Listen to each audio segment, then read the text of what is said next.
Hello दोस्तों, income tax टेनो Ravi YouTube channel में आपका स्वागत है। आज हम लोग लिखेंगे प्रतिलेखन संख्या 7 और 8 आनंद आशुलिपिक मासिक पत्रिका का अंक 2 का। डिक्टेशन का स्पीड होगा 100 शब्द प्रति मिनट।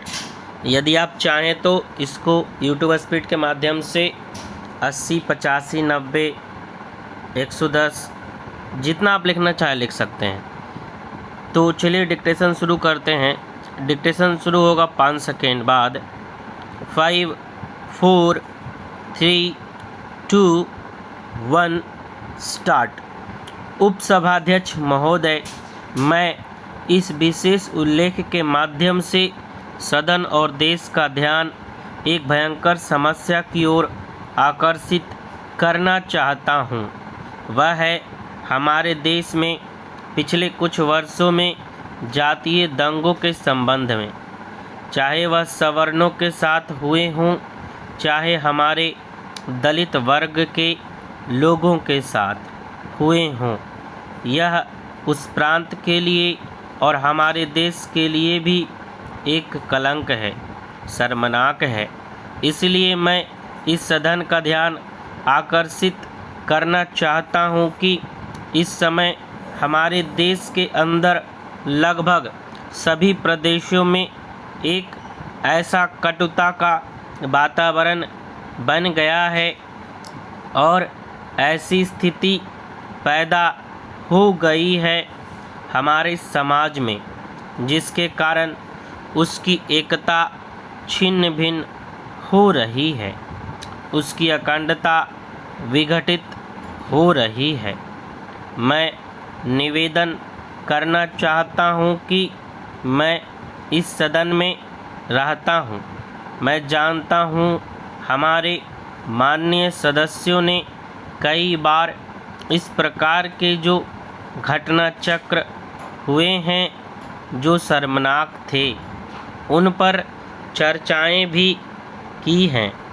हम उन पर आंदोलित होते हैं, उद्वेलित होते हैं, गुस्सा करते हैं, चर्चा करते हैं, आलोचना करते हैं, दोषारोपण करते हैं।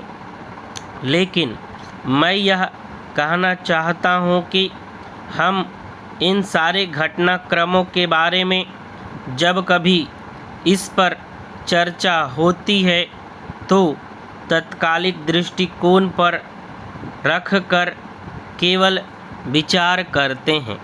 हम केवल अल्पकालीन आधार पर उन पर विचार करते हैं, गंभीरता से उस पर विचार नहीं होता।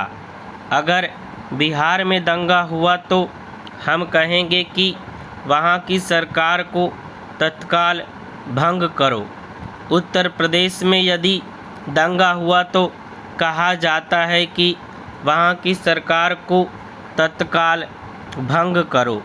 आंध्र प्रदेश में यदि दंगा होता है तो कहा जाता है कि आंध्र की सरकार को भंग करो। यह सब कहा जाता है इस सदन में।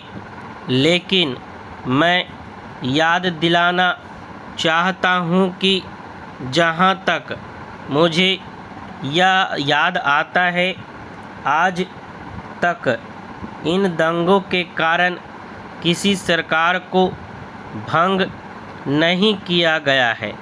लेकिन जब हम यह बात सदन में करते हैं, उस समय हमारे मन में केवल आक्रोश रहता है, लेकिन वास्तविकता को हम छिपाने का प्रयत्न करते हैं। मैं निवेदन करना चाहता हूँ हमारे माननीय सांसदों से, हमारे देश के अंदर जितने हमारे नेतागण हैं उनसे कि चाहे वे किसी भी पार्टी से संबंधित हों, ऐसी कोई भी सरकार नहीं है। उपसभाध्यक्ष महोदय, सरकार और बाकी के लोग चाहें तो मैं पूरी सूचना दे सकता हूँ कि हमारे देश के अंदर कितने जातीय दंगे किन किन प्रांतों के अंदर हुए हैं और किन किन राज्यों में हुए हैं तथा किन किन मुख्यमंत्रियों के काल में हुए हैं। लेकिन ये सारी सूचना अभी आपके सामने रखकर समय नष्ट नहीं करना चाहता हूँ। मैं एक तत्व की बात यह निवेदन करना चाहता हूँ कि यदि हम अपने समाज के एकतापूर्ण ढांचे को सुरक्षित रखना चाहते हैं, यदि हम अपने देश के अंदर हमारे ढांचे को सुरक्षित रखकर प्रजातंत्री व्यवस्था का और राष्ट्र की एकता को सुरक्षित रखना चाहते हैं, तो इस सदन में बैठने वाले माननीय सदस्यों से मेरा निवेदन है कि हम इस सारी समस्या पर एक बड़े गंभीर ढंग से विचार करें, तनाव मुक्त होकर विचार करें, दोषारोपण के पूर्वाग्रह भाव से मुक्त होकर विचार करें। तब जाकर शायद हम इस समस्या की तह में जा पाएंगे। मैं सिर्फ 1 मिनट लूँगा। मैं कोई आलोचनात्मक बात नहीं कर रहा हूँ।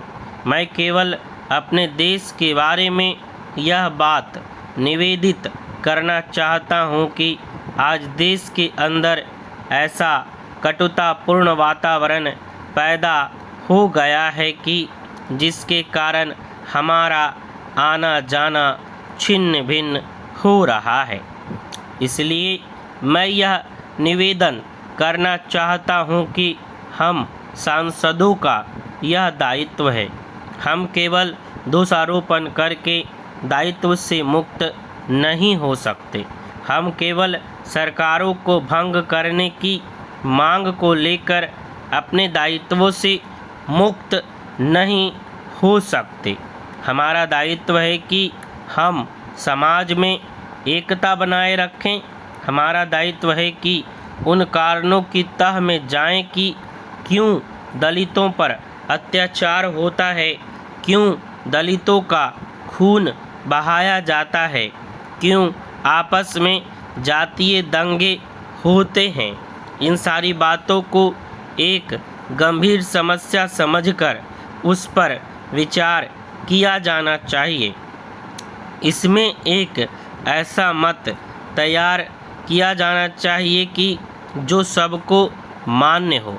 फिर हम देश में एक ऐसा संदेश दें कि हमारी संसद और हमारा देश अपनी प्रजातंत्रीय व्यवस्था के लिए, अपनी स्वतंत्रता की रक्षा के लिए हम एक होकर ऐसा करेंगे कि हमारे देश में जो कलंक का टीका बार बार लगता है, हर एक प्रदेश में लगता है, उस टीके को किस प्रकार से धोया जा सकता है, तभी हमारा देश एक रहेगा। समाप्त। आशा करते हैं आपको ये डिक्टेशन अच्छा लगा होगा। यदि डिक्टेशन अच्छा लगा तो आप अपने दोस्तों को शेयर करें, खुद भी लिखें, डिक्टेशन लिखते रहें। यह जो डिक्टेशन है वह हिंदी स्टेनो का जितना भी परीक्षा होता है उन सब के लिए। ठीक है, मिलेंगे फिर नेक्स्ट डिक्टेशन में। तब तक के लिए धन्यवाद।